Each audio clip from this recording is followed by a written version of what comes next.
Voilà, tu connais toute l'histoire maintenant. Tu comprends un peu mieux l'état émotionnel dans lequel j'ai été durant toutes ces années? Écoute, c'est terrible, chérie. Mais qu'est-ce que tu comptes faire maintenant? Je sais pas. C'est si triste de faire ça après toutes ces années.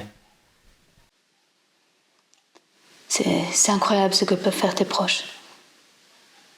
Mais je suis désolée, pour moi c'est impardonnable. Tu crois? Écoute, la balle est dans ton camp. Je te laisse la décision. Pour moi, on a assez pour faire une condamnation. Écoute, demain on se voit, je rassemble les différents éléments et je te dis clairement mes intentions.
Alors, comment ça se passe, ces études?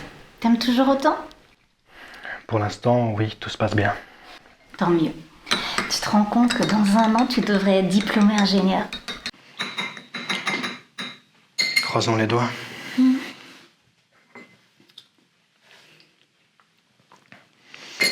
Ah oui, j'ai oublié de te dire, j'ai commencé à chercher un studio à louer. Ah oui. C'est vrai que tu deviens un homme maintenant. Mais je peux peut-être t'aider à le chercher. Non, ça ira. Je peux au moins t'aider financièrement, ça me ferait plaisir. Non, pas besoin. Avec le boulot de barman que j'ai trouvé, je devrais m'en sortir.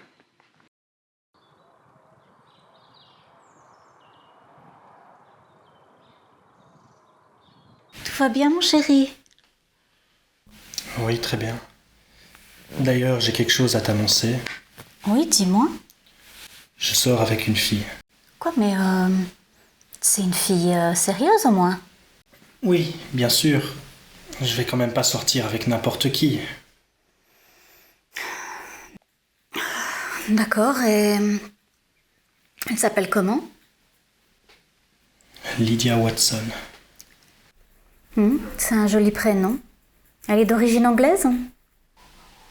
Oui, ses parents sont anglais. Mais Lydia est née à Liège.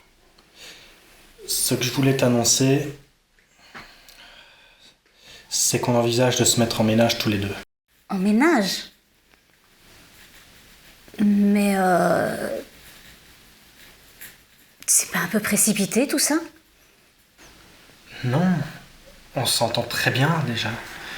D'ailleurs, je vais aller la rejoindre, elle m'attend. Oui, bah il était assez content, les études se passent bien et oui, ça y est, il s'est installé. Ah oui, il a une petite copine maintenant. Mhm.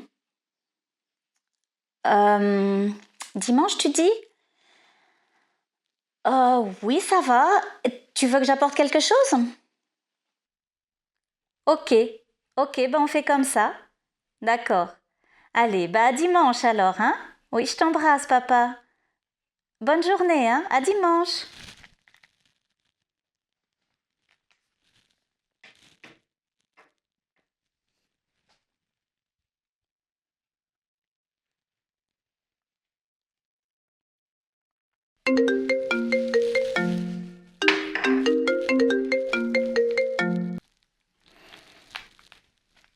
Oui, allô? Bonjour madame, c'est l'hôpital Sainte-Croix ici à Liège. L'hôpital, mais il y a un problème? Vous êtes bien la mère de Richard Bianchi. Oui, mais pourquoi? J'ai le regret de vous annoncer que votre fils a fait un grave accident en voiture. Ses jours sont en danger. Il se trouve ici aux urgences. Un accident? Mon fils? Vous dites que c'est grave? Ah, oui, j'arrive tout de suite.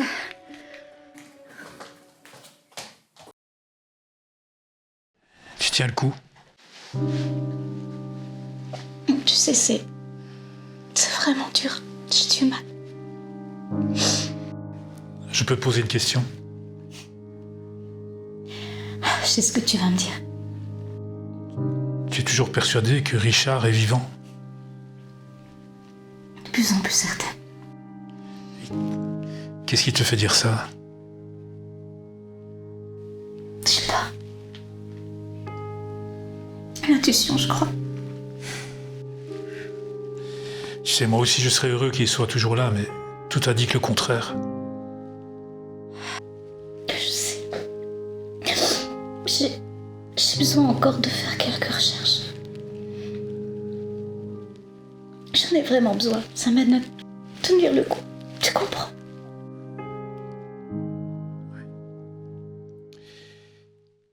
Il y a autre chose dont je voudrais te parler. En fait, comme tu as tardé à lui expliquer les secrets de sa naissance, je me suis permis de le faire à ta place. Quoi? Mais pourquoi t'as fait ça, papa? C'était à moi de lui dire, pas à toi. Je sais.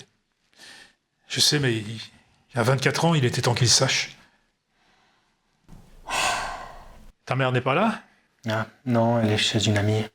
J'ai juste passé reprendre des vêtements. Ah, et ton nouvel appartement, ça va? Ça te convient?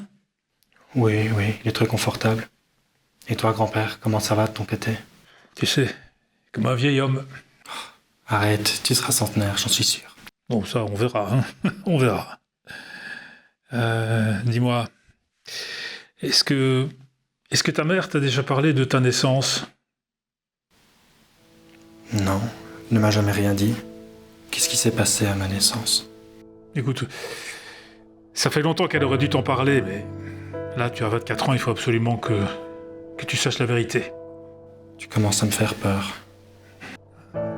Je sais que ça risque de ne pas être facile à entendre, mais voilà. Tu as été adopté à l'âge de 2 ans.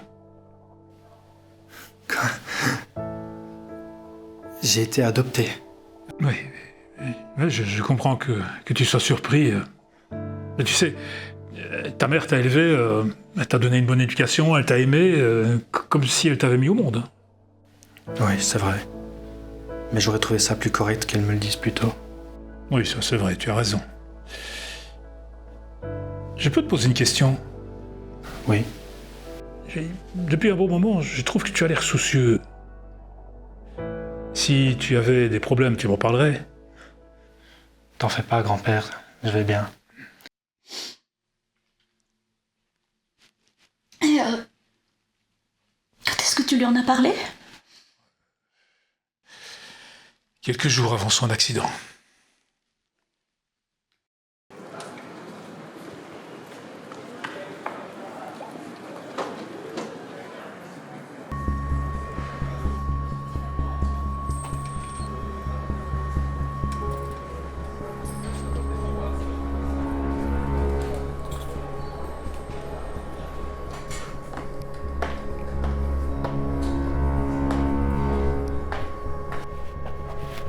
Madame, j'ai remarqué que vous me suivez. Pourquoi est-ce que vous faites ça? On se connaît peut-être. Je vais tout vous expliquer. Allez-y, je vous écoute. Bien. Mon fils est mort dans un accident de voiture il y a quelques jours. Toutes mes condoléances, madame. Mais quel est le rapport avec moi? Attendez. Je vais vous montrer sa photo. Voyez? Oh, c'est étonnant. On dirait mon frère jumeau. Oui, je comprends mieux la raison de votre démarche. Pour une mère qui vient de perdre son fils, c'est étonnant et tellement réconfortant. Ouais, j'imagine. Écoutez, je ne vous en veux pas de m'avoir suivi. Combien est-ce que vous mesurez? Oh, aux environs d'1m80, je dirais. Exactement comme lui. Et vous savez quel âge? J'ai 24 ans. C'est fou. Et vous êtes né quel jour, quel mois? Je suis né le 22 mars.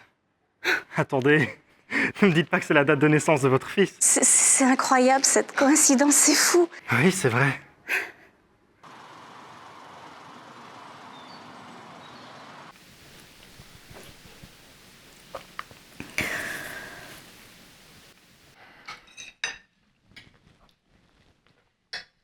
Ça me fait vraiment plaisir que tu sois venu dîner avec moi ce soir. Ça fait tellement longtemps. Pas de souci, maman. C'était vraiment excellent. Oh, c'est gentil, mon chéri. Au fait, comment tu te sens dans ton nouvel appartement? Pour l'instant, c'est vraiment très bien. Mais tu sais, je viens seulement d'emménager. Il est confortable et il n'est pas loin de mon poste de travail. Ah bah c'est l'essentiel. Et avec Lydia, comment ça se passe? Oui, très bien. Si tu veux, je te la présente bientôt. Oh, ça me ferait vraiment plaisir. Au fait, elle travaille, hein? Oui, elle travaille comme secrétaire. C'est bien, ça. Tu sais, tu vas sûrement me trouver encore casse-pied. Mais depuis que t'es petite, t'as toujours l'air soucieux. Je me trompe? Je te le répète, tout va bien. Bon, si tu le dis.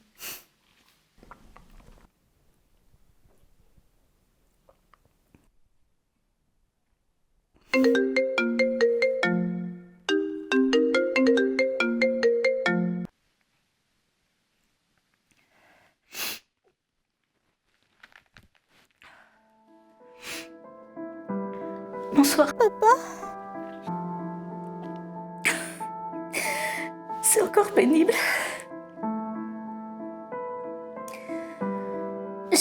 J'ai encore revu le sosie de Richard ce matin en ville. On a échangé quelques mots.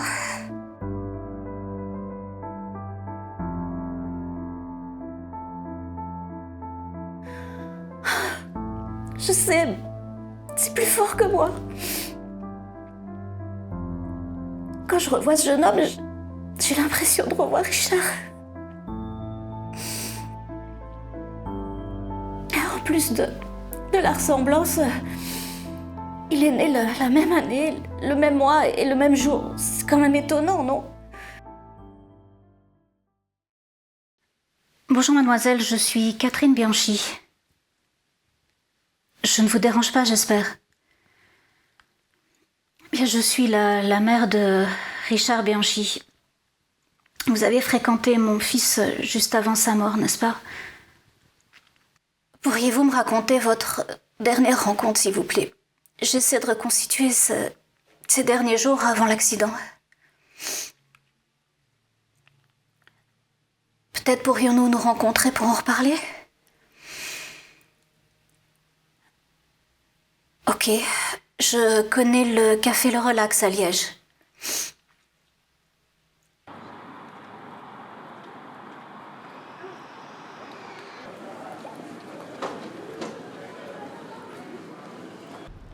Je vous remercie surtout de me consacrer un petit peu de votre temps. Ça ne me dérange pas. D'ailleurs, j'avais une question pour vous. Oui. Pourquoi entamer toutes ces recherches à quelques jours du décès de votre fils? Bien. Quand Richard est mort, j'étais tellement bouleversée. J'étais au bord du suicide. Et depuis que j'ai rencontré son sosie en ville, j'ai espoir qu'il soit toujours en vie. Vous comprenez? Qu'est-ce qui vous fait croire ça? Son visage était tellement abîmé par le feu. J'ai pas su le reconnaître à la morgue. Je sais qu'on a retrouvé son portefeuille. Mais je n'exclus pas l'hypothèse que ce soit le voleur du portefeuille et de la voiture qui soit mort et pas lui.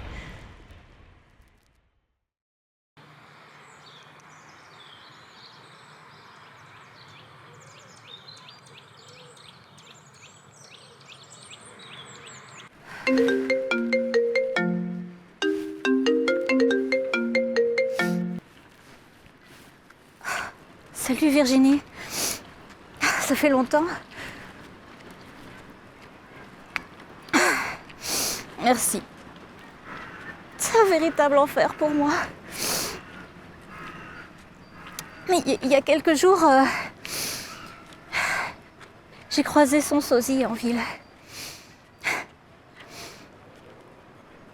En plus, il est né le même jour. On dirait son jumeau. Oui. Ça m'aide vraiment à surmonter ces jours affreux.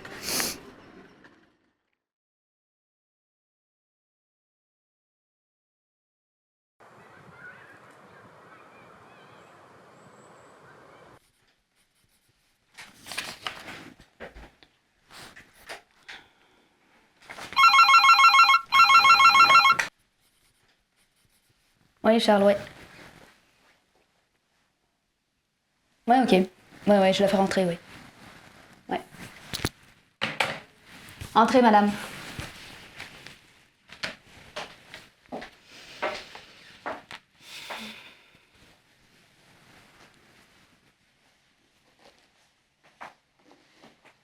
Vous? Mais qu'est-ce que vous faites ici? Je suis l'inspectrice en charge de ce dossier. Je savais pas que vous étiez de la police. Est-ce que vous pouvez m'expliquer pourquoi je suis convoquée ici? Oui, bien sûr.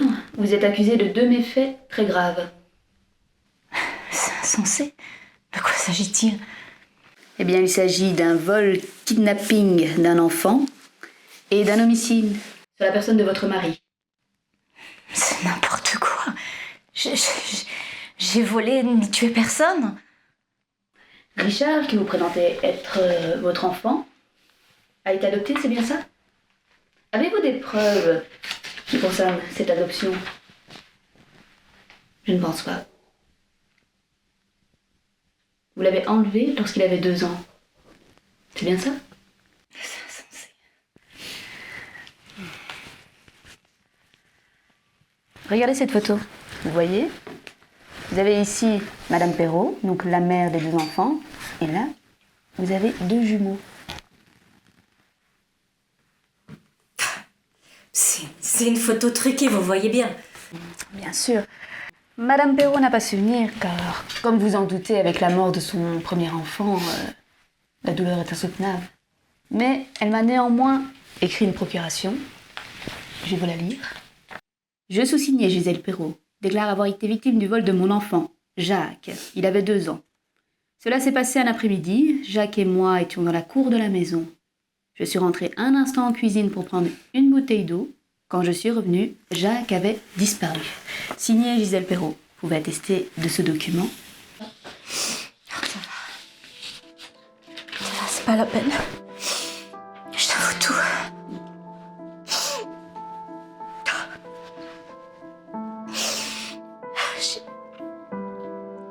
J'ai des problèmes de santé. Je peux pas avoir d'enfant.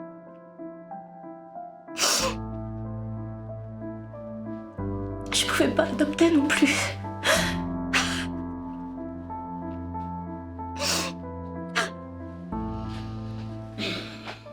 Richard, tu peux entrer. Richard. Richard. Mais tu es vivant. Mais tu peux m'expliquer?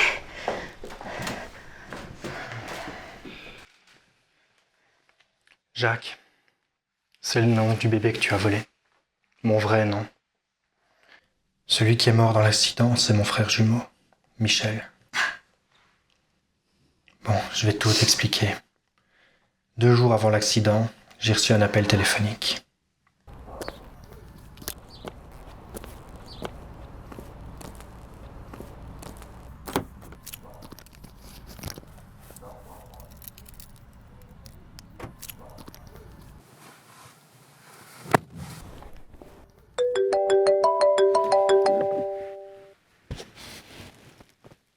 Allô?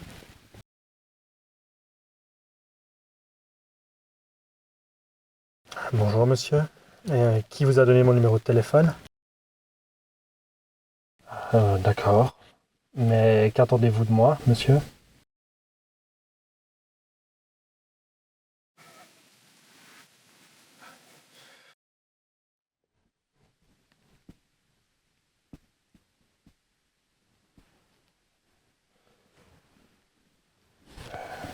Oui, je vois en effet qu'il y a une forte ressemblance.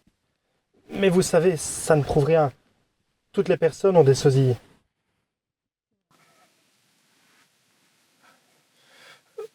Oui, c'est exact. Mais c'est quand même une histoire incroyable. Ça veut dire que la femme qui m'a élevé toutes ces années, elle m'aurait kidnappé. J'ai ensuite rencontré Michel, qui m'a présenté ma vraie mère. On a dîné, puis on l'a raccompagnée chez elle. C'est sur le retour que l'accident s'est produit. Lors d'un virage, Michel a perdu le contrôle du véhicule. Il a fait un tonneau. J'ai réussi à m'en sortir, par chance. Mais le véhicule a ensuite pris feu, et j'ai pas pu l'en sortir. Ton comportement est ignoble.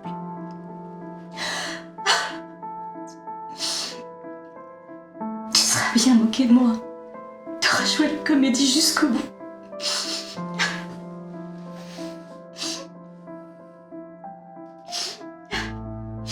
Est-ce que t'as pensé que je t'ai aimé, je t'ai élevé pendant plus de 20 ans?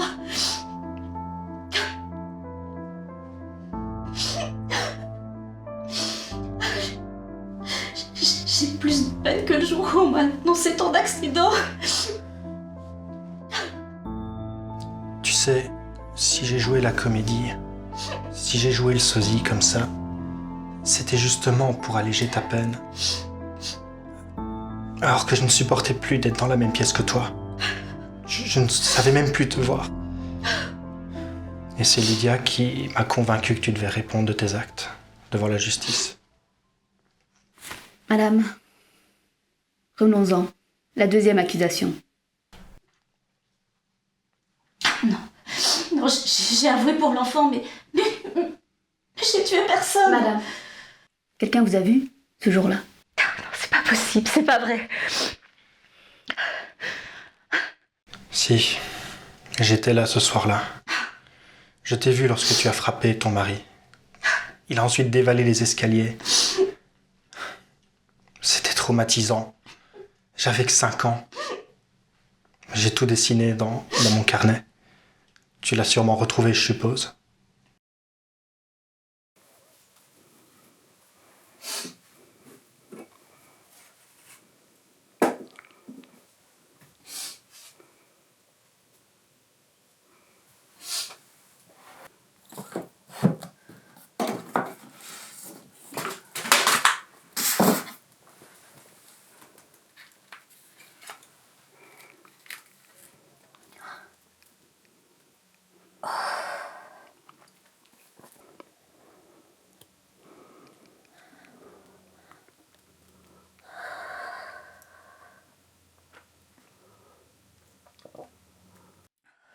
Madame, qu'avez-vous à répondre face à ces accusations?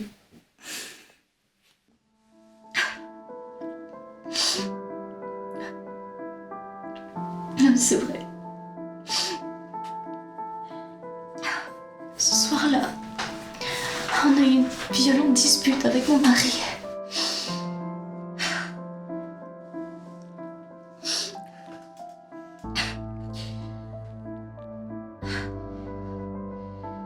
Il voulait rendre Richard à sa mère et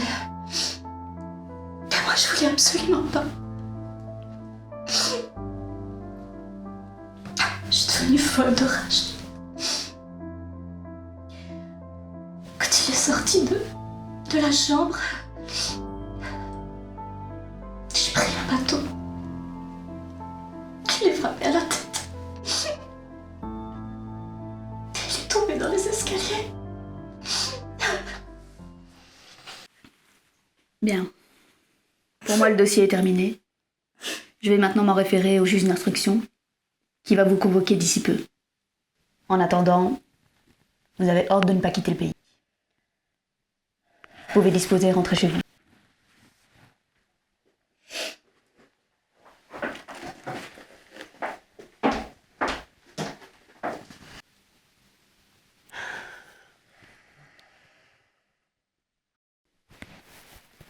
Salut mon amour. Tiens, tes parents ne sont pas encore rentrés? Non, non, ils sont toujours en Espagne. On a encore la maison pour nous. Je vois que t'es au courant pour Catherine. Oui, je l'ai appris ce matin. Je dois dire que ça me touche quand même. Écoute, tu dois pas t'en vouloir. Richard t'a fait ce qui était juste. C'est vrai, mais elle représente quand même 20 ans de ma vie. Je vais avoir besoin de temps pour oublier cette histoire. Je comprends vraiment, mais tu sais, je suis là pour toi. Et maintenant ta vraie mère est là pour toi. Oui, c'est vrai. Je ne sais pas ce que j'aurais fait sans toi.